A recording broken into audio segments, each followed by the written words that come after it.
धार्मिकतेचं फळ मला म्हणावं लागेल की त्यांच्या मुलीचं लग्न होताना ते बघतायत एका 4 चौघांसमोर, समाजासमोर, देवाच्या मंडळीसमोर. आता आजकालचे तरुण मुलं आणि मुली आपला निर्णय स्वतःच करतात आणि नंतर मग डोक्याला हात लावून बसतात. ही आजची सत्य परिस्थिती आहे. पण ही देवामध्ये तुम्हाला मी सांगतो, जर परमेश्वराचं भय आपल्या जीवनामध्ये असेल, आपण देवाची लेकरं जर आहोत, आपण परमेश्वराच्या मंडळीचा जर भाग आहोत, तर प्रत्येक तरुण मुलाने आणि मुलीने या गोष्टीमधून शीख घेतली पाहिजे की असा लग्न प्रसंग जो असतो त्याच्यामध्ये जी वधू आहे या ठिकाणी तिला किती मोठा आदर आणि सन्मान या ठिकाणी मंडळी समोर मिळतोय, लक्षात घ्या. म्हणून तुमच्या जीवनात सुद्धा ज्यांचे लग्न बाकी आहेत असाच आदराचा प्रसंग यावा अशी देवाकडे प्रार्थना करा. स्वतःला देवाच्या हातात सोपवा, स्वतः प्रयत्न करू नका. देवाने ऑलरेडी तुमच्यासाठी शोधून ठेवलेला आहे. आमेन. आणि म्हणून स्वतः खूप काहीतरी शोधण्याचा प्रयत्न करू नका. जे शोधायला पाहिजे ते शोधत नाही आपण आणि नको त्याच गोष्टी शोधतो. बऱ्याच लोकांना वाटतं वचन लिहिलेलं आहे शोधा म्हणजे हे ते शोधायला नाही लावलं देवाने.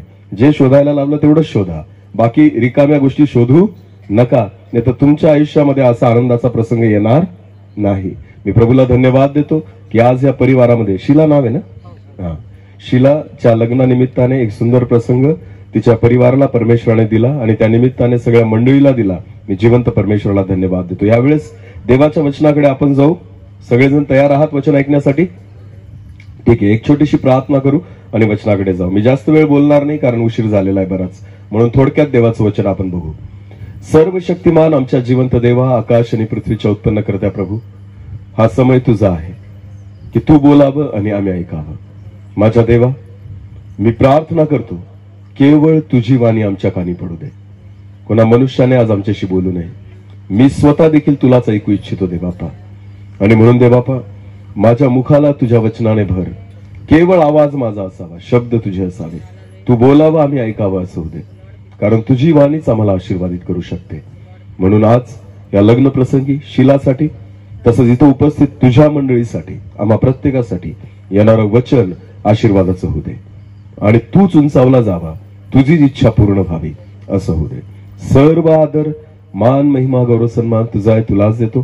प्रार्थना येशू प्रभू तुझ्या पवित्र आणि गोड नावाने मागितली म्हणून तो ऐक. आमेन. एक वचन आपण काढू. उत्पत्ती याचा 2रा अध्याय.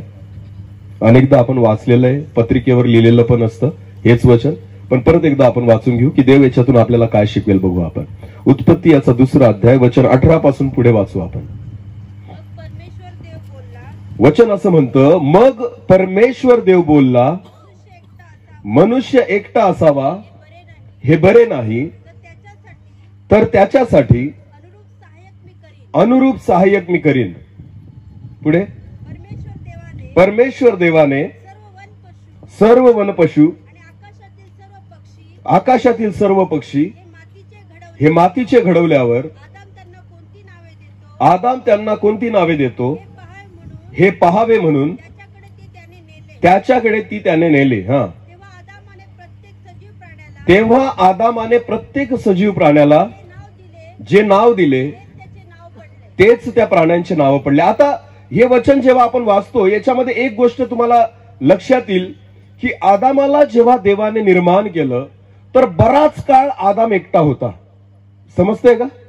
बराच काळ आदाम एकटा होता, कारण बायबल असं म्हणतं देवाने अनेक वनपशु मातीपासून बनवले, निर्माण केले, पक्षी बनवले. या सगळ्या गोष्टी निर्माण झाल्यावर देवाने त्यांची नावं कोणाला ठेवायला लावली? आदामाला. की आदामाला सांगितलं प्रत्येक प्राण्याची, पक्ष्याची नावं ठेव.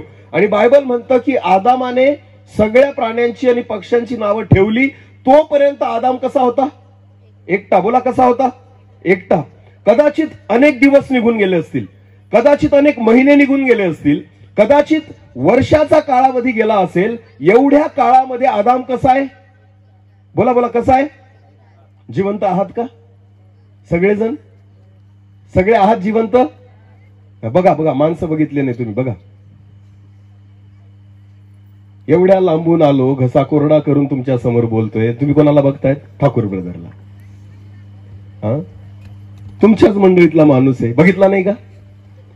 काहीच कारण नसताना बघतो आपण, काहीच कारण. सगळ्यांना माहिती ते काय करतायत, पण तरी सुद्धा कुठं बघू आपण? तिथं. समोरचा काय बोलतो याच्याशी काही घेणं देणं नाही. आता आले लाईनीवर ना? आता बघा इकडं. अनेक काळ निघून गेला. आदाम जो होता हा एकटाच होता. कदाचित बरेच दिवस, बरेच आठवडे, बरेच महिने, वर्ष निघून गेले, पण आदाम एकटा होता. कारण सर्व प्राणी पक्षी सगळे काही निर्माण झाल्यानंतर आदामाने ह्या सगळ्यांना नावं ठेवली. तोपर्यंत आदाम एकटा होता. मग मला एक सांगा, बऱ्याचदा एकटेपणात राहून राहून आदामाला सवय झाली होती एकटं राहण्याची. हालेलुया. पण देवाला त्याचं एकटेपण पावलं गेलं नाही. पुढे वाचा. आदामाने सर्व ग्राम पशु, आकाशातील पक्षी, सर्व वन पशु यांना नावे दिली, पण आदामाला कोणी अनुरूप सहाय्यक मिळेना. पुढे वाचा. आता नीट लक्ष द्या इथून. मग परमेश्वर देवाने आदामाला गाढ निद्रा आणली. तो झोपला तेव्हा आदामाची एक फासळी काढली. त्या फासळीची जागा मासाने भरून गेली. मग परमेश्वर देवाने आदामाची फासळी काढून तिच्यापासून एक स्त्री बनवली आणि तिला आदामाकडे नेले. आता याच्यामध्ये नीट लक्ष द्या. आदाम एकटा होता. आदामाला एकटं राहायची सवय होती. हवा निर्माण होण्याच्या अगोदर सुद्धा आदाम एकटा राहत होता. देवाला त्याचं एकटेपण पाहावलं गेलं नाही. पण हवेच्या बाबतीत तसं नाहीये. हवा कधीच एकटी राहिली नाही. परमेश्वराचं वचन म्हणतं, जेव्हा देवाने आदामाची फासळी काढली, तिच्यापासून हवा निर्माण केली. हवा त्यावेळेस कोणासोबत होती? जेव्हा निर्माण झाली त्यावेळेस कोणासोबत होती? बोला बोला, कोणासोबत? आदाम झोपलेला होता. हवा कोणासोबत होती? देवासोबत. बोला, कोणासोबत होती? देवाने हवेला एका क्षणासाठी सुद्धा एकटं केलं नाही. तुम्हाला माहिती का? जशी हवा निर्माण झाली तशी हवा पहिले कोणासोबत होती? देवासोबत. बोला, कोणासोबत होती? आणि जशी देवासोबत होती, देवाने लगेच त्या हवेला घेतलं आणि कोणाजवळ आणून ठेवलं? आदामाजवळ. आता देव निघून गेला. आता हवा कोणासोबत आहे? आदामासोबत. याचा अर्थ परमेश्वर देवाने स्त्रीला जेव्हा निर्माण केलं त्यावेळेस काही क्षणासाठी सुद्धा तिला एकटं सोडलं? तिला एकटंच केलं नाही. आदाम अनेक दिवस एकटा होता. आदाम अनेक महिने एकटा होता. अनेक काळापर्यंत आदाम एकटा होता. तरी देवाला भरोसा होता की आदाम व्यवस्थित राहील. आदामाला सैतान फसू शकत नाही. आदामाला सर्प फसू शकणार नाही. आदाम पापात पडणार नाही. देव त्याला सोडून स्वर्गात जायचा, परत त्याला भेटायला यायचा. पण बायबल देवाचं वचन म्हणतं, देवाने जेव्हा हवेला निर्माण केलं तर स्वतः देव तिच्या सोबत होता. आणि ज्या वेळेस परमेश्वराने तिला घेऊन गेला देव आणि तिला आदामाकडे सोपवलं, मग परमेश्वर तिथून निघाला. देवाने काही क्षणासाठी सुद्धा हवेला एकटं सोडलं नाही. देवाच्या वचनामधून शिका की काय लिहिलेलं आहे. परमेश्वराचं वचन सांगतं. स्त्रियांनो, बहिणींनो, नीट लक्ष द्या. स्त्री जी आहे, एक तर ती तिच्या पतीसोबत सुरक्षित आहे, एक तर ती देवासोबत सुरक्षित आहे. आमेन. जर एक स्त्री एकटी राहिली तर सैतानाला जागा मिळाल्याशिवाय राहणार नाही. तुम्हाला माहितीये सैतानाने स्त्रीला केव्हा फसवलं? ज्या वेळेस हवेसोबत देव पण नव्हता आणि हवेसोबत आदाम पण नव्हता. समजतं मी काय सांगतोय? हवा त्यावेळेस पापात पडली ज्या वेळेस देव सुद्धा तिच्यासोबत नव्हता. आणि दुसरी गोष्ट, आदाम जो तिचा नवरा आहे, जो तिचा पती आहे, तो पण तिच्यासोबत नव्हता. जेव्हा ती एकटी होती त्यावेळेस दुष्ट सैतानाने तिच्या जीवनामध्ये जागा घेतली. मी जे सांगतोय ते कान देऊन ऐका. जर तुम्ही कुवारे असाल, तुमचं लग्न झालेलं नसेल, तर तुमची गरज आहे की तुम्ही देवासोबत राहावं, परमेश्वर तुमच्या सोबत राहावा. आणि जर तुमचं लग्न झालेलं असेल तर ही तुमची प्राथमिकता आहे की सर्वात प्रथम स्थान तुमच्या जीवनामध्ये तुमच्या पतीचं असावं आणि तुमच्या पतीसोबत तुम्ही नेहमी राहावं. भावांनो, आपल्या पत्नीला कोणत्याही कारणास्तव एकटं सोडू नका. मी तुम्हाला सांगतो, आज बऱ्याच घरामध्ये पती पत्नी राहतात पण नाते तुटलेले आहेत. एकमेकांशी बोलणं नाही, एकमेकांवर प्रेम नाही, एकमेकांशी जमत नाही. एकाच घरात 2 जण राहत आहेत तरी दोघं एकटे आहेत, दोघं एकटे जगतायत. मी तुम्हाला सांगतो, हा एकटेपणाच सैतानाला जागा देतो. ज्या ठिकाणी मनुष्य एकटा असतो त्या ठिकाणी सैतानाला जागा मिळते. तुम्हाला माहितीये, आदाम अनेक दिवस एकटा राहिला पण सापाला हिंमत झाली नाही की आदामाला फसवेल. पण एकच दिवस हवा एकटी होती तरी सापाने संधी साधली आणि तिला पापामध्ये पाडलं. समजतंय मी काय सांगतोय? कारण देवाचं वचन काय सांगतं? एक वचन वाचू आपण. 1 पेत्र काढा. 1 पेत्र याचा 3रा अध्याय. पहिले पेत्र याचा 3रा अध्याय वचन 7. पतींनो, तसेच तुम्ही आपापल्या स्त्री बरोबर ती अधिक नाजूक पात्र आहे म्हणून सुज्ञतेने सहवास ठेवा. बायबल म्हणतं स्त्रीला कसं पात्र म्हणतं? नाजूक. बोला, कसं पात्र म्हणतं? या आदामाला एकटं राहण्याची सवय होती, पण हवेला एकटं राहण्याची सवय ती तिची कमजोरी आहे.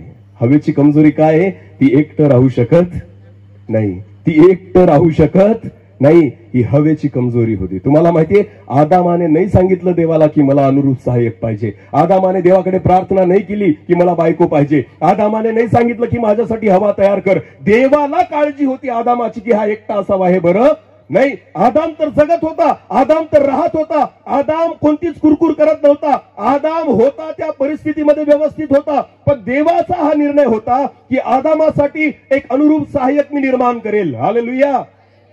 आदामाने नाही मागितलं की मला कंपेनियन पाहिजे, मला जोडीदार पाहिजे. ही देवाची योजना आदामाच्या जीवनाबद्दल होती. याचा अर्थ अनेक काळ आदाम स्वतः आणि देवाशी विश्वासयोग्य राहिला. आमेन. त्याने सैतानाला आतमध्ये शिरू दिलं, त्याने झाडाचं फळ खाल्लं नाही. का? सैतान का आदामापर्यंत नाही गेला? तो तर एकटा होता. देव काही 24 तास त्याच्यासोबत राहत नव्हता. देव भेटायला यायचा. बायबल देवाचं वचन सांगतं, जेव्हा 2 जण पापात पडले, शिळोप्याचा वारा सुटला आणि संध्याकाळच्या गारठ्याच्या समयाला परमेश्वर त्या दोघांना भेटण्यासाठी एदेन बागेमध्ये उतरला. आमेन. एदेन बाग ही देवाची राहण्याची जागा नाही. एदेन बाग ही मनुष्यासाठी बनवली गेलेली होती. एदेन बाग ही आदाम आणि हवेसाठी बनवली गेली होती. माझा परमेश्वर स्वर्गात राहणारा परमेश्वर आहे. माझा परमेश्वर स्वर्गामध्ये निवास करणारा परमेश्वर आहे. देव 24 तास एदेन बागेमध्ये नाही राहू शकत. माझा परमेश्वर स्वर्गात होता. तो अधूनमधून त्यांना भेटण्यासाठी तिथे येत होता. हालेलुया. मग देवाला विश्वास होता की जरी आदाम एकटा राहिला तरी तो एदेन बागेचं रक्षण करेल. जरी आदाम एकटा राहिला तरी तो माझ्याशी विश्वासयोग्य राहील. प्रियांनो, नीट लक्ष द्या. ही प्रकृती आहे, हे निसर्गता आहे की स्त्रीला ज्या पद्धतीने बनवलं गेलेलं आहे ना, म्हणून तिच्यामध्ये ती नाजूकपणा आहे, म्हणून तिच्यामध्ये ती कमजोरी आहे. बहिणींनो, वाईट वाटून घेऊ नका, पण देवाचं वचन सांगतं की परमेश्वराने हवेला एका क्षणासाठी सुद्धा एकटं सोडलं नाही. स्वतः सोबत ठेवलं आणि त्याच्यानंतर डायरेक्ट आदामासोबत ठेवलं. आणि देवाची इच्छा होती की आदामाने तिला एकटं सोडू नाही. हालेलुया. पण जिथं आदामाने तिला एकटं सोडलं तिथंच सैतानाला जागा मिळाली. मी परत एकदा सांगू इच्छितो, जर तुमचं लग्न नसेल झालेलं तर एक तर तुम्ही देवासोबत राहा, झालेलं असेल आपल्या पतीच्या अधीन राहा. आमेन. ज्या वेळेस तुम्ही स्वतःला एकटं करतात, तुम्हाला माहिती बायबल देवाचं वचन काय म्हणतं? ज्या वेळेस शास्त्री परुषी याजक लोकांनी येशू ख्रिस्ताला प्रश्न विचारला की नियमशास्त्रानुसार मोशेने आम्हाला आमच्या बायका टाकण्यासाठी परवानगी दिलेली आहे, तुम्हाला काय वाटतं काय करायचं? तर येशूने सांगितलं की प्रारंभापासून तसं नाही, कारण मनुष्याने स्त्री आणि पुरुष एक देह असे बनवलेले आहे. जे देवाने जोडलं ते मनुष्याने तोडू नये. पण व्यभिचाराच्या कारणावाचून कोणीच आपल्या बायकोला सोडू नका. कोणत्या कारणावाचून? तुम्हाला माहितीये, घटस्फोट जर घ्यायचा असेल एकच कारण आहे फक्त घेण्याचं, जर व्यभिचार असेल. जर व्यभिचार हे कारण नसेल तर तुम्हाला अजिबात वचन अधिकार देत नाही की तुम्ही एकमेकांपासून वेगळे व्हा. व्यभिचाराच्या कारणावाचून दुसरं कोणतंच कारण नाहीये की तुम्ही तुमच्या बायकोला सोडू शकतात. अजिबात नाही. देव तुमच्या पत्नीला एकटं सोडण्याचा अधिकार तुम्हाला देत नाही. जर व्यभिचाराचं कारण असेल तरच तुम्हाला अधिकार मिळतो की तुम्ही तुमच्या पत्नीला सोडू शकतात. बाकी आमचं पटत नाही, तिचा स्वभाव माझ्याशी जुळत नाही, तिला चांगला स्वयंपाक करता येत नाही, ती माझं घर चांगलं चालवत नाही, हे फालतू कारण देऊ नका. जे देवाने सोडलंय ते माणसाला तोडण्याचा अजिबात अधिकार नाही. तुम्हाला तुमच्या पत्नीला एकटं टाकण्याचा बिलकुल अधिकार नाही. हे देवाचं वचन आहे. आमेन. हालेलुया. कमी आपण पडतोय, चुकतो आपण आहे, आपल्याला संसार व्यवस्थित करता येत नाही, कुठंतरी तुम्ही योग्य रीतीने वागू शकत नाही. बायबल म्हणतं तुझी पत्नी ही अधिक नाजूक पात्र आहे म्हणून सुज्ञतेने तिच्याशी सहवास ठेव. हालेलुया. कसा सहवास ठेवायला लावलाय? सुज्ञतेने. बोला कसा? ती नोकर नाहीये, ती तुझ्या हाताखालची चाकर नाहीये. दुसऱ्या घरातून लग्न करून आणलं म्हणजे आता तू तिच्यावर अधिकार नाही गाजवू शकत. मनाला पटेल तसं नाही बोलू शकत, मनाला पटेल तसं नाही वागू शकत. बायबल म्हणतं ती नाजूक पात्र आहे म्हणून तुझ्या पत्नी सोबत तू सुज्ञतेने सहवास ठेव. हे पुरुषांसाठी. आणि बहिणींना तुम्ही कान देऊ नये का? तुम्हाला तुमच्या पतीच्याच अधीन राहावं लागेल. जर तुमच्या पतीची अधीनता तुम्ही सोडली तर तुम्ही एकटे व्हाल आणि सैतानाला तिथे जागा भेटल्याशिवाय राहणार नाही. म्हणून देवाचं वचन म्हणतं की पत्नीने आपल्या पतीच्या अधीन असावं. हालेलुया. तुमच्यासाठी अधीनता दिली गेलेली आहे, तुमच्यासाठी एक छाया दिली गेलेली आहे की तुम्हाला त्या अधीनतेमध्ये राहावंच लागेल. जेव्हा तुम्ही स्वतःला त्या अधीनतेपासून वेगळं करतात तर तुम्ही एकटे पडतात आणि तिथंच सैतानाला जागा मिळते. देवासोबत राहा आणि ज्या लग्न झालेल्या आहेत त्यांनी आपल्या पतीसोबत राहा. देवासोबत राहाल तरच पतीसोबत राहाल. आमेन. हालेलुया. कारण तुम्हाला माहिती आहे का, हवेला आदामापर्यंत कोण घेऊन आलं? हवेला आदामापर्यंत कोण घेऊन आलं? देव. जेवढ्या लोकांची लग्न इथं झालेली आहेत ना, लक्षात घ्या, तुमच्या पत्नीला तुमच्यापर्यंत कोण घेऊन आलं? कोण घेऊन आलं? देवानेच जोडलेलं आहे म्हणून देव तिथं आहेच. हालेलुया. परमेश्वरानेच हे नातं जोडलेलं आहे म्हणून देव तिथं आहेच. लक्षात घ्या, परमेश्वराने आपल्याला सोडलेलं नाही, परमेश्वर आपल्याला वेगळं करत नाही, परमेश्वर आपल्याला एकटं सोडत नाही. पण बऱ्याचदा आपल्या कृतीमुळे आपण देवापासून वेगळं होतो. आपण स्वतःला देवापासून वेगळं करून घेतो. एकटं राहू नका स्त्रियांनो, बहिणींनो. मी तुम्हाला सांगतो, लग्न झालेलं असेल तर देवाच्या आणि आपल्या पतीच्या अधीन राहा, परमेश्वराच्या अनुग्रहाने चाला. आणि जर तुमचं लग्न झालेलं नसेल, कुवारे असाल, तर परमेश्वराच्या अधीनतेमध्ये राहा. आमेन. जिथं तुम्ही एकटे पडले, मला एक सांगा, बाहेर शिक्षणाला मुलगा गेला टेन्शन येतं का मुलगी गेल्यावर टेन्शन येतं? खरं सांगायचं आई बापांनी. बाहेर गावी शिक्षणासाठी पाठवताना आया पण बसलेल्या आहेत तिथं, त्यांनी पण उत्तर द्या. बाहेर गावी शिक्षणाला पाठवताना मुलाचं टेन्शन अधिक येतं का मुलीचं टेन्शन अधिक येतं? बोला. मुलीचं का? आता तुम्ही पण तर बहिणी आहात ना, काय तुम्हाला भरोसा नाही तुमच्या मुलीवर? तुम्ही पण तर स्त्रिया आहात ना, तरी मुलापेक्षा जास्त टेन्शन कोणाचं येतं? पुरुषांना विचारलं तर कदाचित तुम्ही म्हणाल हे भेदभाव करतात. मी तुम्हालाच विचारतोय मुद्दाम. म्हणजे यांच्यावर खापर फुटायला नको आणि माझ्यावर पण फुटायला नको म्हणून तुमच्याच हातून मी हात धुवून मोकळा. हालेलुया. खरं आहे की खोटं आहे? खरं आहे की खोटं आहे मला सांगा. बाहेर शिक्षणाला पाठवताना मुलगा पाठवा तर तुम्ही जास्त टेन्शन घेणार नाही. मुलीला पाठवा, रोज सकाळ संध्याकाळ व्हिडिओ कॉल कराल. तुम्ही काय कराल? काय कराल? नुसता कॉल नाही करणार. कोणता कॉल कराल? Video call. काय करतीये, कुठे आहे, बाहेर फिरायला तर नाही गेली, पिक्चर बघायला तर नाही गेली, सोबत कोण आहे, कोणाशी बोलत आहे, हा का नाही? हा का नाही? मी असं नाही म्हणत की मुली पापात जगतात, मुली चुकीच्या आहेत, बिलकुल नाही. हा स्वभाव आहे नाजूक. हालेलुया. यालाच कमजोर पात्र म्हटलं गेलेलं आहे. तुम्ही एकट्या राहू शकत नाही. मी तुम्हाला सांगतो, बाहेरगावी शिक्षणाला जातात ना, जा, कुठेही जा, जगात कुठेही जा, पण देवाला सोबत घेऊन जा. हालेलुया. कोणाला सोबत घेऊन जा? कारण देवाला पासपोर्ट लागत, देवाला विजा लागत, देवाला भाडं लागत आणि देवाला तुमच्या रूम मध्ये जागा पण लागत. वेगळं भाडं भरावं लागतं का देवाचं? एसटीला भाडं लागतं का देवाला? मग जा ना त्याला घेऊन. आमेन. तुम्ही जगातल्या कोणत्याही कोपऱ्यामध्ये जा, तरुण मुलींनो, ज्यांचं लग्न नाही झालं, मी तुम्हाला सांगतो तुमचे आई वडील बिंदास राहतील जर परमेश्वर तुमच्या सोबत असेल. हालेलुया. पण जर देव तुमच्या सोबत नाही, परमेश्वर तुमच्या सोबत नाही, तुम्ही जर एकटे असाल ना, तर मी तुम्हाला सांगतो भरोसा कोणीच ठेवू शकत नाही, कोणीच ठेवू शकत नाही. कारण आज ज्या जगामध्ये तुम्ही जगतायत ना, या जगामध्ये बिलकुल खात्री राहिलेली. चोहोकडे पहा, चोहोकडे, सगळीकडे तेच झाड आहे जे एदेन बागेमध्ये होते, की प्रभूने सांगितलं होतं ह्या झाडाचं फळ खायचं. तिथं तर एकच झाड होतं, आता जगामध्ये तर सगळीकडे तेच झाड आहेत. हालेलुया. कोणतं फळ नाही खायचं नेमकं? सगळ्या जगात आता तुमच्या मोबाईलमध्ये झाड आहेत सगळे. आपल्या खिशातच फळ घेऊन फिरतोय आपण आता. समजतंय तुम्हाला? प्रत्येकाच्या पर्समध्येच फळ आहे, बऱ्या वाईटाचं ज्ञान करून देण्याचं. आता तुम्ही मला सांगा, जे झाड दूर होतं तिथपर्यंत हवा पोचून गेली, इथं तर तुम्ही पर्समध्येच झाड घेऊन फिरतायत. कोणता? काय घेऊन फिरतायत तुम्ही? खरं सांगा. मोबाईल. किती सोपं आहे फळ तोडणं, किती सोपं आहे फळ खाणं. पटेल ते आपण बघू शकतो, पटेल ते आपण वागू शकतो, पटेल ते आपण त्याच्याद्वारे करू शकतो. प्रियांनो, विचार करा, आज कोणत्या युगामध्ये जगतोय आपण, की पापापर्यंत जावं लागत नाही, पाप आपल्या सोबत चालतंय. समजतंय मी काय सांगतोय?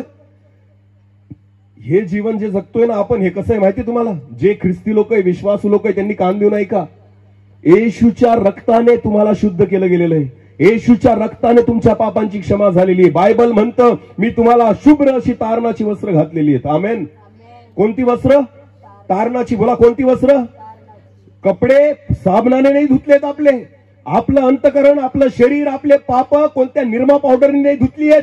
देवाच्या एकुलत्या एका पुत्राच्या रक्ताने तुमची आणि माझी पाप धुतली गेलेली आहेत. तेव्हा तुम्हाला तारणाची शुभ्र वस्त्र मिळालेली आहेत. आणि हे शुभ्र वस्त्र घालून तुम्ही जगातल्या चिखलामध्ये फिरतायत. बोला कुठे फिरतायत?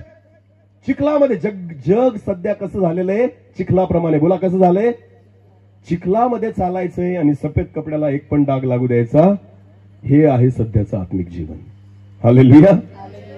कळतंय का मी काय सांगतोय? मुलींनो नीट लक्ष द्या. शिला पण इथं बसलेली आहे, ती पण ऐकते. नीट लक्ष द्या. सध्या आत्मिक जीवन सांभाळणं किती कठीण आहे माहिती तुम्हाला? की सफेद कपडे तुम्हाला घालायला दिले आणि तुम्हाला कशातून फिरायला लावतायत?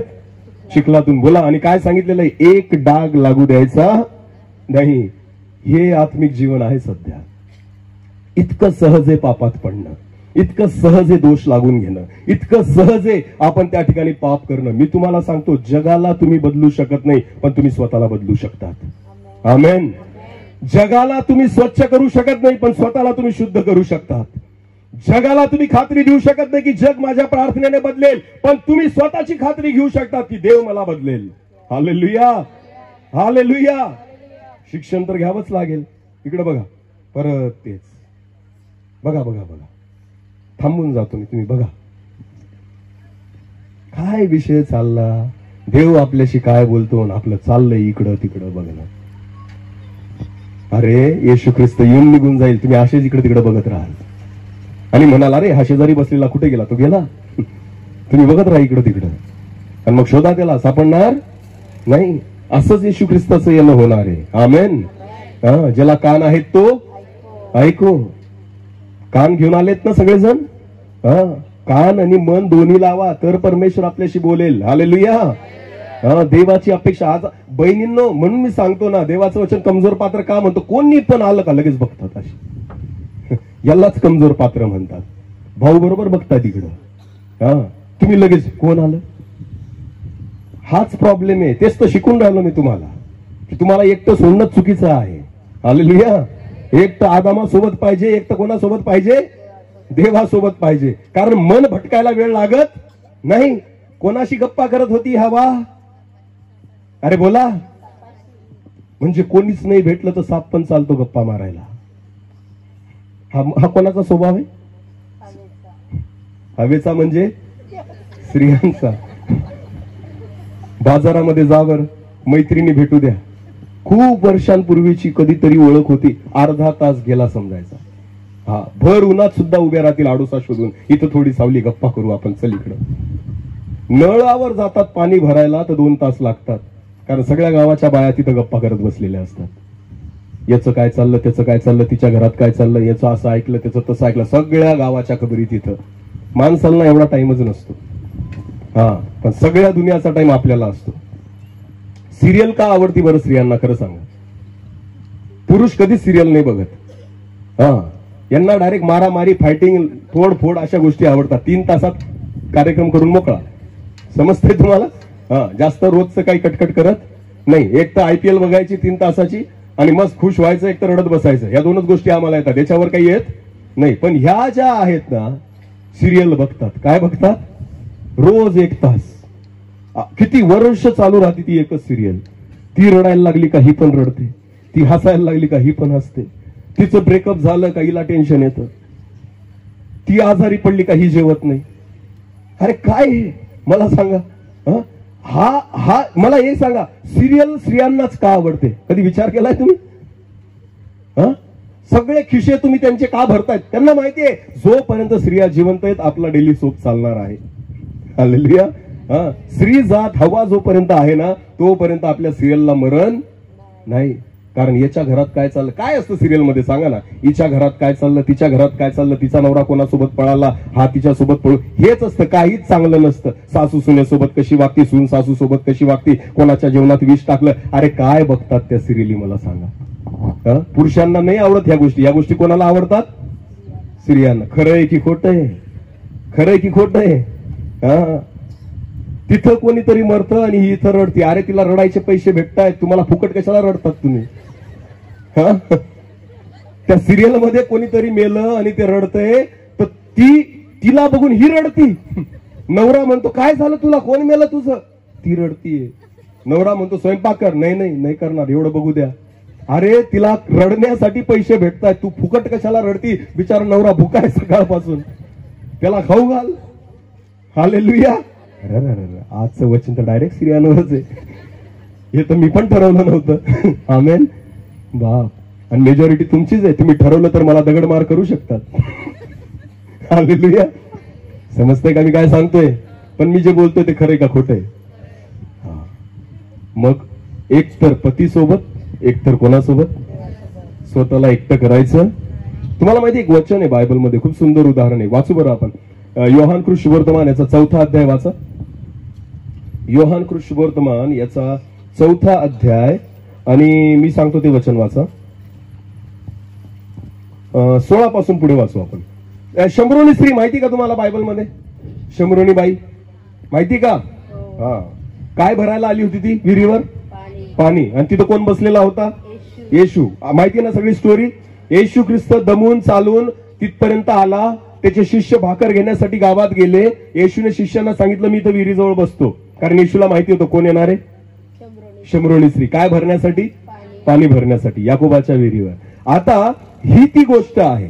आता येशू ख्रिस्त तिथं बसलेला आहे, ती आली आणि येशूने तिच्याकडे काय मागितलं, बोला काय मागितलं, मला प्यायला काय दे, पाणी दे. ती लगेच काय म्हटली की मी शमरोनी आहे, तुम्ही यहुदी आहेत, आणि यहुदी लोक शमरोनी लोकांच्या हातून काहीच घेत नाही, आणि तुम्ही माझ्याकडे कसं काय पाणी मागतात. येशूने तिला सांगितलं जो तुझ्याकडून पाणी मागतोय तो कोण हे तुला कळलं असतं तर तू त्याच्याकडे मागितलं असतं आणि त्याने तुला दिलं असतं. आमेन. हे पाणी जे तू पिती ना, हे पिल्यानंतर परत तहान लागेल, पण माझ्याकडे असं पाणी आहे जे जर मी तुला दिलं तर तुला कधीच तहान लागणार नाही. जेव्हा तिला हे कळलं, अरे बापरे, याच्याकडे असं काहीतरी पाणी आहे जे पिल्याने तहान लागणार नाही, बस लगेच तिच्या मनामध्ये आलं मी पण मागेल, मी पण काय करेल, मागेल. हालेलुया. पाणी भरावं लागणार, आयुष्यभर टेन्शन होणार, मला वॉशिंग मशीन का बरं पाहिजे, कारण कपडे धुवावे लागणार नाही, मला मिक्सर का पाहिजे, मला वाटावं लागणार. अरे खरंय की खोटंय सांगा ना. पहिल्या स्त्रिया आजारी नाही पडायच्या लवकर, का माहिती का, इतक्या व्यायाम करायच्या ना, कपडे धुणं, भांडे धुणं, किंवा त्या ठिकाणी मसाला वाटणं वगैरे वगैरे, या सगळ्या गोष्टी धडधाकट होत्या. पण आता काय झालंय माहिती का, घरात वॉशिंग मशीन पाहिजे, घरात मिक्सर पाहिजे, घरात आणा. मी नाही म्हणत नाही, नंतर मला शिव्या घालाल, याला काय जाते, आम्ही आमच्या पैशाचं आणलं. पण माझं म्हणणं हे, शमरोनी स्त्री काय म्हणत होती, मला एकचदा पाणी देऊन टाक म्हणजे घडी घडी यावं लागणार नाही. हालेलुया. ती पण आपल्याच विचाराची होती. ती म्हणत होती असं पाणी याच्याकडे की प्यायल्यावर तहान लागणार नाही, मी पण पिल आणि घरच्या सगळ्यांना पाजल, याचा अर्थ नंतर परत तहान लागणार नाही. पुढे वाचा. जेव्हा तिने येशूला म्हटलं मला ते पाणी पाहिजे, येशू काय म्हणतो, पुढे वाचा. तो तिला म्हणाला, येशू तिला म्हणाला, तू जाऊन आपल्या नवऱ्याला बोला, तू जाऊन आपल्या नवऱ्याला बोलून आण. हालेलुया. देव ज्या वेळेस एका स्त्रीकडे बघतो त्यावेळेस परमेश्वर हे बघतो, एक तर तुझ्यासोबत देव पाहिजे, एक तर तुझ्यासोबत तुझा नवरा पाहिजे. हालेलुया. मी तुझ्याशी डील नाही करू शकत, मी तुझ्याशी बोलू नाही शकत, मी तुझ्याशी वागू नाही शकत, मी तुला तोपर्यंत काही देऊ नाही शकत जोपर्यंत एक तर देव तुझ्यासोबत नाही, एक तर तुझा पती तुझ्यासोबत नाही. म्हणून येशू ख्रिस्ताने जेव्हा तिने मागितलं की मला पाणी पाहिजे, त्यावेळेस प्रभू येशू ख्रिस्ताने तिला म्हटलं की तू काय कोणाला बोलून आण, नवऱ्याला बोलून आण. हालेलुया. अरे मागते ती आहे ना प्रभू, नवऱ्याचा काय संबंध तिथं नाही. प्रभूला माहिती होतं स्त्रियांनी एकटं असणं बरोबर नाही. हालेलुया. म्हणून येशू ख्रिस्ताने माहिती होतं प्रभूला, हिच्या सोबत नवरा पण नाहीये आणि हिच्या सोबत देव पण. ही काय आहे, ही काय आहे, कारण पुढे उत्तर तिनेच दिलेलं आहे. वाचा पुढे काय म्हटलंय. ती स्त्री म्हणाली मला नवरा नाही. हालेलुया. ती स्वतःच्या तोंडून कबूल करते, काय, मला नवरा म्हणजे मी काय आहे, म्हणजे मी काय आहे, एकटी. पुढे वाचा. येशूने तिला म्हटले मला नवरा नाही, हे ठीक बोलली, तू बरोबर बोललीस. येशू काय बोलला, चूक नाही बोलला. येशू काय बोलला, तू बरोबर बोललीस. कारण काय, पुढे वाचा. कारण तुला 5 नवरे होते, तुला 5 नवरे होते, हा, आणि आता जो तुझ्या बरोबर, आणि आता जो तुझ्या सोबत आहे तुझा नवरा नाही, तो तुझा नवरा नाही. सोबत राहणं म्हणजे नवरा होत नाही, सोबत एका घरामध्ये असणं म्हणजे नवरा होत नाही. जोपर्यंत समाजामध्ये स्वीकारलं जात नाही, समाजासमोर त्या ठिकाणी विवाह होत नाही, जोपर्यंत मंडळीच्या साक्षीने त्या ठिकाणी लग्न संबंध जुळले जात नाही, तोपर्यंत परमेश्वर त्या नात्याला गृहीत धरत नाही. हालेलुया. परस्पर पळून लग्न करू नका तरुण मुलांनो आणि मुलींनो. त्या लग्नाला देव गृहीत धरत नाही अजिबात. परमेश्वर नाही म्हणत की ते लग्न आहे. या स्त्री सोबत जो नवरा राहत होता ना, जो पुरुष राहत होता ना, त्याने समाजामध्ये लग्न लावलेलं नव्हतं, त्याने समाजासमोर तिला स्वीकारलेलं नव्हतं. त्यांचं रिलेशनशिप इल्लीगल होतं, एक अनैतिक नातं त्यांचं होतं. म्हणून माझा परमेश्वर त्या नात्याला लग्न म्हणत नाही, माझा परमेश्वर त्या पुरुषाला तिचा पती म्हणत नाही. जर तुम्ही परस्पर संमतीने असे लग्न करतात, कुठेतरी पळून जातात, कुठेतरी व्यभिचार करतात, लक्षात घ्या, त्याच्यानंतर जरी तुम्ही एका घरामध्ये राहत असले, माझा प्रभू त्याला लग्न म्हणत नाही, त्याला पती पत्नीचं नातं म्हणत नाही. पती पत्नीच्या नात्याची खिल्ली उडवू नका. कारण माझ्या परमेश्वराने हवेला निर्माण केलं आणि स्वतःच्या हाताने आदामाच्या हातामध्ये सुपूर्त केलं. याला म्हणतात लग्न. आमेन. की एक स्त्री जी आहे ती पहिले देवाच्या हातात असली पाहिजे आणि त्याच्यानंतर ती आपल्या पतीच्या अधीन झाली पाहिजे. आमेन. गपचूप नाही, पळून नाही, लोकांच्या नजरेआड नाही, समाजा आणि मंडळी समोर त्याला लग्न म्हटलं जातं. हालेलुया. बाकी अनैतिक नाते ज्याला परमेश्वर अजिबात मोजत नाही, ज्याला परमेश्वर मान्यता देत नाही. तुम्ही वैयक्तिक अशा पद्धतीने जर तुमचे नाते जोडलेले असतील ना, देवाकडे क्षमा मागा. मी तुम्हाला सांगतो, प्रभूकडे क्षमा मागा. प्रभू तिला म्हणतो, तू बरोबर बोललीस, तुला नवरा नाहीये, तुला 5 होते आणि आता पण जो तुझ्या सोबत आहे ना, तो तुझा नवरा नाहीये. समाजासमोर त्या गोष्टीला मान्यता नाहीये, मंडळी समोर त्या गोष्टीला मान्यता. देवाचे लेकरं जर म्हणून घेतात ना स्वतःला, तर चुकीच्या गोष्टी करू नका. लक्षात घ्या. तुमचं काही नाही जात, माझ्या प्रभूचं जातं, त्याचं नाव खराब होतं. तरुण मुलांनो आणि मुलींनो, कान देऊन ऐका. काय वाटतं तुम्हाला की तुम्ही निवडू शकतात? काय वाटतं तुम्हाला पटेल तसं तुम्ही वागू शकतात? बायबल देवाचं वचन म्हणतं उपदेशकाच्या पुस्तकामध्ये, आपल्या तारुण्याच्या दिवसामध्ये आपल्या निर्माणकर्त्याला स्मर. बायबल देवाचं वचन तिथं असंही म्हणतं की हे तरुणा, आपल्या तारुण्याच्या दिवसामध्ये तुला वाटेल तसं तू कर, मनाला पटेल ते वाग, पण या सगळ्यांबाबतीत देव तुझा एक दिवशी काय घेईल? हिशोब घेईल, झडा घेईल. आमेन. तुम्हाला काय वाटतंय आज तुम्ही काय वागतात? तुमचे आई वडील बघू शकत नसतील, तुमच्या घरातले लोक बघू शकत नसतील, पण देवाचं भय धरा. सदाजीवी परमेश्वराची नजर तुमच्यावर आहे. मग भले तुम्ही बाहेर शिक्षण घेत असाल, भले तुम्ही बाहेर राहत असाल, भले तुम्ही गावाच्या बाहेर शहराच्या बाहेर राहत असाल, पण माझा परमेश्वर एका विश्वासी परिवाराकडे लक्ष देऊन आहे. जर तुमचं नातं अनैतिक असेल तर माझा परमेश्वर कोणत्याही परिस्थितीमध्ये त्या अनैतिक नात्याला परवानगी देत नाही. नीट लक्ष द्या. हे मी विश्वासी लोकांबद्दल बोलतोय. कोणाबद्दल बोलतोय? जे स्वतःला ख्रिस्ती म्हणतात त्यांच्याबद्दल आहे फक्त. हे विधर्मी लोकांसाठी नाही, जे देवाला ओळखत नाही त्यांच्यासाठी नाहीये, विश्वासी लोकांसाठी. कारण तुम्ही स्वतः तोंडाने म्हणतात मी ख्रिस्ती आहे. जर ख्रिस्ती आहे म्हणतात तर अजिबात या चुकीच्या गोष्टी करू नका. कारण तुमचं काही नाही जात, माझ्या देवाच्या नावाची निंदा होते. समजते मी काय सांगतोय? कारण लोक तुम्हाला ख्रिस्ती म्हणून ओळखतात. हा चर्चला जातो, ही चर्चला जाते, हे लोक ओळखतात. मग तुम्ही काय वागतायत? तुम्ही कोणाच्या नावाची निंदा करतायत? तुमच्या आई वडिलांचं नाव नंतर खराब होतं, पहिले माझ्या जिवंत परमेश्वराचं नाव खराब होतं आपल्या वागण्यामुळे. नीट लक्ष द्या. चुकीच्या गोष्टी वागू नका, चुकीच्या गोष्टी करू नका. देवाच्या मंडळीच्या साक्षीने लग्न प्रसंग त्या ठिकाणी झाला पाहिजे. आमेन. जसा आज शिलाचा होत आहे. हालेलुया. आज तिच्या आई वडिलांना पैसा खर्च करताना सुद्धा आनंद होतोय. का? कारण आज आमची मुलगी सर्व मंडळीच्या साक्षीने काय करणार आहे? लग्न करणार आहे. आमेन. लाखो रुपये जातील, अनेक हजारो रुपयांचा खर्च होईल, अनेक लोक जेवतील, अनेक मंडप आणि सगळ्या गोष्टींवर खर्च झाला, पण तरी आई वडिलांना समाधान असतं की आमच्या मुलीचं लग्न आम्ही मंडळी समोर आणि समाजासमोर अभिमानाने लावलं. हालेलुया. अरे आयुष्यभर त्यांनी सांभाळलेले तुम्हाला, आयुष्यभर त्यांनी कष्ट केले तुमच्यासाठी, आयुष्यभर त्यांनी त्या ठिकाणी घाम गाळलाय. अरे रडलेत अनेकदा तुमच्यासाठी, आणि त्या परिस्थितीमध्ये सगळ्यात त्यांच्या आयुष्यातला आनंदाचा प्रसंग तुम्ही त्यांच्यापासून चोरतायत. लक्षात घ्या. तुमच्या स्वार्थासाठी, तुमच्या स्वार्थासाठी फक्त चोरतायत तुम्ही त्यांचा आनंद. हा आनंद त्यांना परत कधीच भेटू शकत नाही जर तुम्ही चोरला तर. नीट लक्ष द्या तरुण मुलांनो आणि मुलींनो, आपले निर्णय स्वतः घेऊ नका. मी नेहमी म्हणतो आजच्या तरुण मुलांना, अरे तुम्हाला पॅन्टा घालायची अक्कल नाही, तुम्ही काय मुलगी शोधाल? हा, फाटके कपडे घालून फिरतात तुम्ही, आणि तुम्ही मुली शोधायला चालले स्वतःसाठी. पहिले चड्ड्या कशा घालायच्या त्याची अक्कल शिका पहिले. हा, 2000 रुपये देऊन फाटक्या चड्ड्या घेऊन येतात आणि मिरवत फिरतात की आम्ही नवीन जीन्स घेतली. अरे भिकारी सुद्धा नाही घालत इतके फाटके कपडे जेवढे आजकालचे तरुण मुलं घालून फिरतात. जर तुम्हाला स्वतःच्या चड्ड्या निवडता येत नाही, तुम्ही काय तुमच्यासाठी बायका निवडाल मला सांगा? हे खरंय, मी जे बोलतोय ना ते स्पष्ट आहे. Hallelujah, hallelujah. जी अक्कल आपल्याला कपड्यांच्या बाबतीत नाहीये, तुम्ही कशा पद्धतीने स्वतःसाठी मुली निवडाल मला सांगा? म्हणून देवाने आदामाला गाढ निद्रा आणली आणि त्याच्यासाठी हवा बनवली. हालेलुया. आदामाला म्हटलं तू झोप, तुझं काहीच काम नाहीये, मी पटेल तशी बनवेल हवा, कारण मला माहिती तुझ्यासाठी कशी पाहिजे. आमेन. याला म्हणतात देवाची निवड. हालेलुया. हा, मी मागच एका लग्नाच्या मीटिंग मध्ये होतो, तेव्हा त्यांना उदाहरण दिलं. भाजीपाला घ्यायला जातात का बाजारात? आता कोणीच नाही बोल.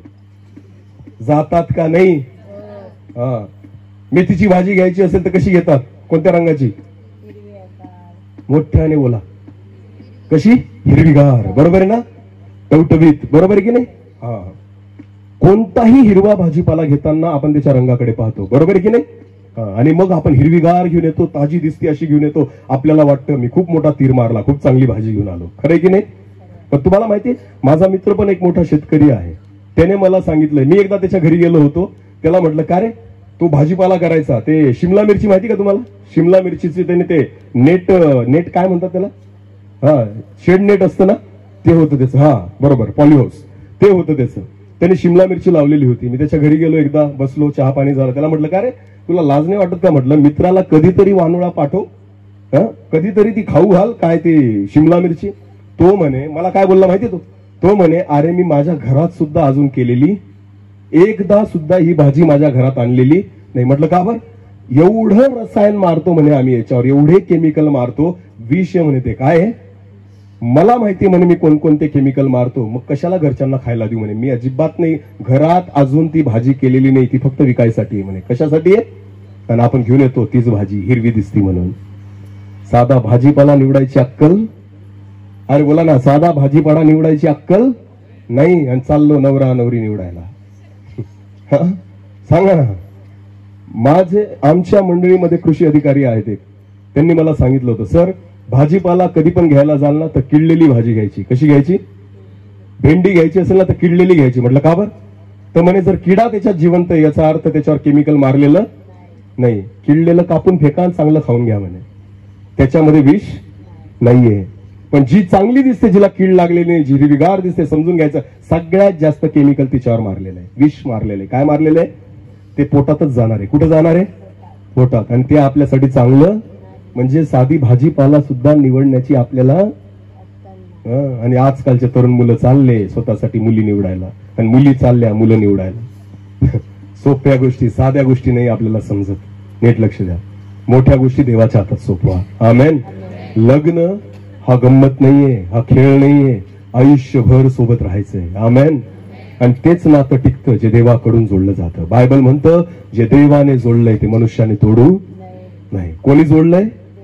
हा, देवाकडून नातं जोडलं गेलं पाहिजे. तुम्ही जर जोडाल, नंतर डोक्याला हात लावून बसाल. मी तुम्हाला सांगतो, देवाच्या हातात सोपवा. परस्पर पळून जाऊ नका, इकडं तिकडं फिरू नका, नजर भटकू देऊ नका. आदाम गाढ झोपलेला होता, विश्वास होता देव माझ्यासाठी जी बनवेल ती चांगलीच असेल. आमेन. आणि म्हणून देवाने हवा बनवली, आणि तिला स्वतः देव त्याच्यापर्यंत घेऊन आला.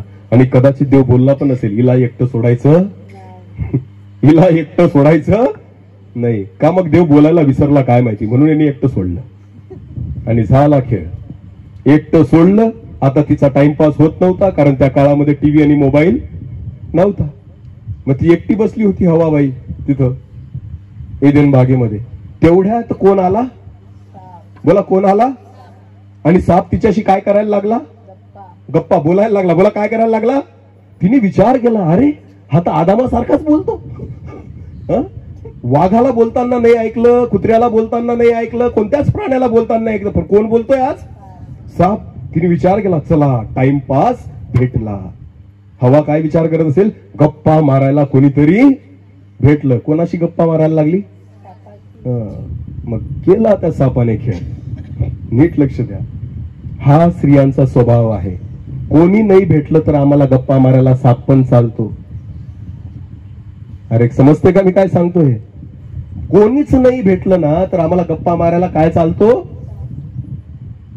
शास्त्रज्ञ असं म्हणतात, इकडे बघा, पुरुषांच्या तुलनेमध्ये स्त्रिया जास्त बोलतात असं शास्त्रज्ञांचं म्हणणं आहे. खरंय की खोटंय? याच्या मागे कारण आहे, नीट लक्ष द्या. पुरुषांचा आवाज जाड असतो, कसा असतो? आणि स्त्रियांचा आवाज कसा असतो? नाजूक. असं म्हटलं जातं, शास्त्रज्ञांचं मत आहे की पुरुषाला बोलण्यासाठी जास्त ताकद लागते. बोला, काय लागते? जास्त ताकद लागते. स्त्रियांचा आवाज नाजूक असल्या कारणाने त्यांना जास्त ताकद लागत नाही. म्हणून पुरुषांच्या तुलनेमध्ये जास्त कोण बोलतात? कारण ताकद जास्त लागत ना. नुसतं उघडलं तोंड का सुरू होऊन जात. गप्पा कधी संपत नाही, कधीच संपत नाही. मी तुम्हाला सांगतो, ही सवय सापाला माहिती होती आणि म्हणून त्याने एकटं पाहिलं. आता ही बोर होत असेल, चला आपण हिच्याशी गप्पा करू आणि हिला पापात पाडू. आणि पडली ती पापामध्ये. एकटं राहू, बोला बोला, एकटं राहू नका. हालेलुया. ही देवाची योजना आहे. देवाने हवेला एकटं सोडलं नाही तर तुम्ही कोण आहात तुमच्या बायकोला एकटं सोडणारे?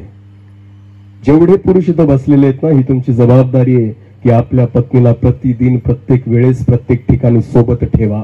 हालेलुया. मी सेवा करतो, माझी हवाबाई माझ्या सोबतच असते. इथं बसली बघा. कारण मनुष्य बी एकटा असावा हे बरं नाही, हवा पण एकटी असावी हे बरं नाही. म्हणून मी तिला म्हणतो सोबतच चल, म्हणजे फळ तोडायला पण नको आणि खायला पण नको आणि सापाने जाऊन भेटायला पण नको. समजते मी काय सांगतोय? हसू नका, ही सत्यता आहे. हालेलुया. देवाने दिलीच काय हवा तुम्हाला? याच्यासाठी की तुम्ही तिला एकटं सोडायचं नाही. शिला, काय नाव आहे मुलाचं? केविन. केविन ना? ओके. पण गाव? धनमौली. केविन ना? त्याला पण सांग, सरांनी असं असं शिकवलं, एकटं राहायचं. अरे बोल, एकटं राहायचं नाही. हालेलुया. केविनला सोडायचं नाही, प्रत्येक ठिकाणी सोबत राहायचं. हालेलुया. हे तुझी पण जबाबदारी आहे. देवासोबत आणि केविन सोबत तुला राहण्याची गरज आहे. आमेन. हालेलुया. जेवढ्या बहिणी इथं बसलेल्या आहेत, कान देऊ नये का? आजचं वचन प्रत्येक बहिणीसाठी आहे. हालेलुया. आणि जेवढं बहिणींसाठी तेवढंच पुरुषांसाठी पण आहे. हालेलुया. कारण नुसती चूक हवेची नव्हती, तर आदामाने पण तिला एकटं सोडलं, म्हणून सैतानाने जागा घेतली. खरंय की खोटंय? प्रभू येशू ख्रिस्ताने शमरोनी स्त्रीला विचारलं, जा तुझ्या नवऱ्याला बोलून आण. ती म्हटली, मला नवरा नाही. येशू म्हटला, बरोबर बोलली. 5 नवरे होऊन गेलेत, 6वा जो आहे तो तुझा नवरा. तू अजून सुद्धा एकटीच आहे. तू अजून सुद्धा काय? एकटीच आहे. ज्यांचे नाते अनैतिक आहेत ते एकटेच आहेत. अजून सुद्धा तुम्ही 2 झालेले नाहीत. लक्षात घ्या, सगळ्यात पवित्र नातं हेच आहे. आमेन. सगळ्यात आशीर्वादित नातं हेच आहे. देवाने सगळ्यात पहिला विधी जो केला ना, तो हाच आहे. आमेन. की आदाम आणि हवेचं लग्न लावलं. म्हणून येशू ख्रिस्ताने सुद्धा चमत्काराची सुरुवात कशातून केली? कशातून केली? काना गावाच्या. येशूला कदाचित बर्थडे पार्टीला बोलवलं असतं, येशू गेला नसता. पण येशूला आमंत्रण कसलं होतं? लग्नाचं. येशूने लग्नाच्या आमंत्रणाला मान का दिला माहिती तुम्हाला? कारण येशूला माहिती होतं माझ्या पित्याने पहिलं लग्न लावलेलं आहे. हालेलुया. जर माझा पिता त्या नात्याला मान देतोय ना, तर मी पण देईल. हालेलुया. म्हणून माझा प्रभू काना गावामध्ये उपस्थित होता. लक्षात घ्या. आमेन. जिथं मंडळी समोर आणि देवासमोर लग्न लावलं जातं, माझा प्रभू आवर्जून उपस्थित राहतो. हालेलुया. मी विश्वास ठेवतो की या लग्नामध्ये कोण आहे? बोला, कोण आहे? बँड लावला तर तो राहणार. ख्रिस्ती लग्न जरी असेल तरी तो राहणार. कारण एक तर तुम्ही दूतांना नाचवा, नाही तर भूतांना नाचवा. दोघं सोबत नाचू शकत नाही. भूतांना नाचताना पाहून माझा प्रभू येणार नाही. 100% सांगतो मी तुम्हाला. पण जर तुम्ही दूतांना नाचवाल तर नक्कीच माझा परमेश्वर तिथं असेल. हालेलुया. मी विश्वास ठेवतो की आजच्या या लग्नामध्ये प्रभूची उपस्थिती आहे. आमेन. आता पुढची गोष्ट शीलाला करायची की शीलाला देवासोबत आणि केविन सोबत त्या ठिकाणी एकनिष्ठ राहायचंय. आमेन. स्वतःला एकटं करायचं नाही. स्वतःला एकटं करायचं नाही. समजते का मी काय बोललो आज? हा, लग्न झालेल्यांसाठी काय बोललो? कोणाला धरून ठेवायचं? देवाला आणि आपापल्या पतीला. आणि ज्यांचं लग्न नाही झालं त्यांनी काय करायचंय? देवाला धरून ठेवायचं, एकटं राहायचं नाही. मग तुम्ही कुठेही जा, कुठेही शिक्षण घ्या, जर तुमच्या सोबत प्रभू असेल आणि तुम्ही प्रभू सोबत असाल, तुम्ही पापात पडू शकत, सैतान तुम्हाला फसवू शकत नाही. आमेन, हालेलुया. वेळ बराच झालेला आहे म्हणून मी जास्त ताणणार नाही. पण प्रियांनो, मी एवढंच सांगू इच्छितो की जे देवाने जोडलंय ते माणसाने तोडू नाही. स्वतःला एकटं करू नका. एकटेपणच मनुष्याला पापात पाडते. लक्षात घ्या. जर तुम्ही एकटं नाही केलं, देवासोबत राहिले, ज्यांचं लग्न झालंय ते आपल्या पती सोबत राहिले, मी तुम्हाला सांगतो नक्कीच परमेश्वर तुमच्या संसाराला आशीर्वादित करेल. आमेन. चुकीचे नाते असतील तर देवाकडे क्षमा मागा, परत पश्चाताप करा. मी तुम्हाला सांगतोय, कारण चुकीच्या नात्याला परमेश्वर अनुमती देत नाही. जेवढे तरुण मुलांचं आणि मुलींचं लग्न बाकी आहे, देवाकडे प्रार्थना करा की प्रभू, जसं इसाकासाठी तू बायको शोधून दिली, जसं आदामासाठी तू हवेला तयार केलं, तसं परमेश्वरा आमच्यासाठी जो जोडीदार तू ठेवलेला असेल ना, तोच आम्हाला मिळू दे. आमेन. जर तुम्ही विश्वासाने देवाकडे मागाल तर परमेश्वर उत्तम तुम्हाला देईल. हालेलुया. जे तुमच्यासाठी प्रभूने ठेवलेले ना, ते तुम्हाला भेटणार आहे. हालेलुया. आणि तेव्हाच तुम्ही आशीर्वादित व्हाल. प्रियांनो, स्वतःला एकटं करू नका. स्त्रियांनो, तुम्ही नाजूक पात्र आहात म्हणून स्वतःला एकांतामध्ये ठेवू नका. तर एक तर देवासोबत राहा, आपल्या पतीसोबत राहा. आमेन. एकटं जर राहाल तर सैतानाला जागा भेटल्याशिवाय राहणार नाही. आपण सर्वजण डोळे झाकू. यावेळेस आपण प्रार्थनेमध्ये जाऊ. सर्वजण आपले डोळे बंद करू. यावेळेस परमेश्वराच्या चरणी येऊ. प्रियांनो, आज प्रभूला म्हणा, प्रभू, जर आम्ही तुझ्यापासून दूर असू तर आज आम्ही परत एकदा तुझ्या जवळ येतोय. कारण आमचं एकटेपण आम्हाला पापात पाडतं. आमचं एकटेपण आम्हाला तुझ्यापासून दूर नेतं. आमचं एकटेपण सैतानाला जागा देतं. आणि म्हणून प्रियांनो, आज परत एकदा आपलं जीवन प्रभूच्या हाती समर्पित करा. जेवढ्या बहिणी इथं बसलेल्या आहेत, त्या प्रत्येक बहिणींसाठी मी विनंती करतो की आज मनापासून देवाला म्हणा, प्रभू, मला एकटं सोडू नकोस. तू माझ्यासोबत राहा आणि मला माझ्या पती सोबत राहण्यासाठी तू कृपा पुरव. ज्यांचं लग्न झालंय त्यांनी ही प्रार्थना करा. ज्यांचे संसार तुटायला आलेले आहेत, ज्यांचे नाते जुळत नाहीयेत, ज्यांचं आपल्या पतीशी जमत नाहीये, पती पत्नींमध्ये भांडणं होत आहेत, एकमेकांशी मन जुळत नाहीत, एकमेकांशी बोलत नाहीयेत, एकाच घरात राहतात तरी सुद्धा एकमेकांकडे बघत नाही, एकमेकांवर प्रेम करत नाही. जर असे नाते आपले झालेले असेल तर तुम्ही धोक्यामध्ये आहात, कारण तुम्ही एकटे पडलेले आहात. आणि जर तुम्ही एकटे असाल तर सैतानाला तिथे जागा भेटेल. आज देवाकडे मागा की प्रभू, जे तू जोडलेलं आहे ते आम्ही तोडू शकत नाही. परत एकदा आपले तुटलेले नाते जोडा प्रियांनो, कारण देवाची अपेक्षा आहे की तुम्ही एकटे राहू नये. ह्यासाठी परमेश्वराने तुम्हाला एकत्र केलेलं आहे. धन्यवाद प्रभूजी. माझ्या देवा, तुझी उपस्थिती आज आमच्यामध्ये आहे. आज आम्ही प्रत्येक जण तुझ्याकडे येतो परमेश्वरा. आमचे नाते तुझ्यासोबत आम्ही ठीक करू इच्छितो प्रभू. तू आमच्या सोबत असावा. आम्ही स्वतःला एकटं करू नये. जर आम्ही तुझ्यापासून दूर झालो तर आम्ही एकटे होऊन जातो प्रभू. म्हणून प्रत्येक क्षणी, प्रतिदिनी तू आमच्या सोबत असावा, आमच्या सोबत चालावा, असं होऊ दे. आपण एक छोटस गीत गाऊ आणि आपण प्रार्थना करू. Thank you Jesus. एक छोटस कोरस घेऊन आपण प्रार्थना करू.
दिल में है मेरी जिंदगी, यीशुआ फिर दिल में तू बना,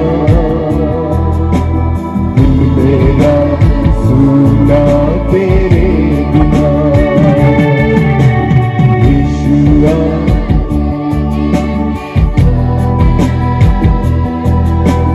दिल मेरा सुना तेरे बिना, बेचैन दिल की पुकार है, तुम बिन ये जीवन लाचार है, बेचैन दिल की पुकार है, तुम बिन ये जीवन लाचार है, तुझ में प्रभु मुझको आस है, तुझ में तो प्यार ही प्यार है, ओ तुझ में प्रभु मुझको आस है, तुझ में तो प्यार ही प्यार है, तुम बिन भलाई मेरी प्रभु तेरे जैसा कोई नहीं, तुम बिन भलाई मेरी नहीं, प्रभु तेरे जैसा कोई नहीं, यीशुआ फिर दिल में तू बना, दिल मेरा सुना तेरे बिना, यीशुआ फिर दिल में तू बना, दिल मेरा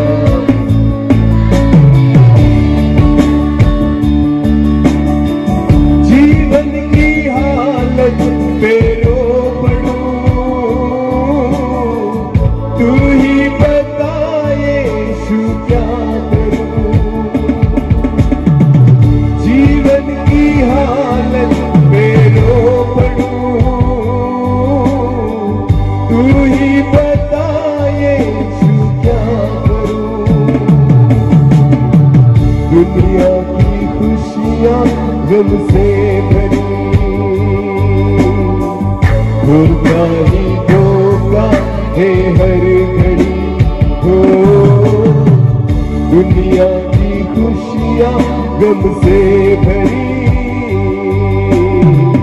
धोखा ही धोखा है हर घड़ी, ठोकरे अब मैं ना पाऊंगा, दुनिया से दिल ना लगाऊंगा, ठोकरे अब मैं ना खाऊंगा, दुनिया से दिल ना लगाऊंगा, यीशुआ घर दिल में तू बना, दिल मेरा सुना तेरे बिना, यीशुआ घर दिल में तू बना, दिल मेरा सुना तेरे बिना, दिल मेरा सुना तेरे बिना, दिल मेरा सुना तेरे बिना। धन्यवाद प्रभूजी। माझ्या देवा, तुला आम्ही सोबत घ्यावा, तू आमच्या सोबत असावा, की जेणेकरून आम्ही एकटे पडणार नाही प्रभू। मी प्रार्थना करतो, आज जे जिवंत वचन आमच्यापर्यंत आलेलं आहे, शीलापर्यंत आलेलं आहे, प्रत्येक बहिणीपर्यंत आलेलं आहे, मी प्रार्थना करतो कोणत्याच परिस्थितीमध्ये स्वतःला त्यांनी एकटं करू नये प्रभू, तर तुझ्या सोबत ठेवावं आणि आपापल्या पतीच्या अधीन असावं, यासाठी सहायता आणि मदत कर। केवळ ऐकणारे नाही, पण तुझ्या वचनावर विश्वास ठेवून चालणारे आम्हाला कर। 30 पट 60 पट 100 पट फळ देणारे आम्ही असावं असं होऊ दे. सर्व आदर मान महिमा गौरव सन्मान तुझा आहे आणि तुलाच देतो. योग्यता नसताना मज पामराला तू चालवलंस त्याबद्दल धन्यवाद देतो. सर्व महिमा तुलाच देतो. प्रार्थना येशू प्रभू तुझ्या पवित्र आणि गोड नावाने मागितली म्हणून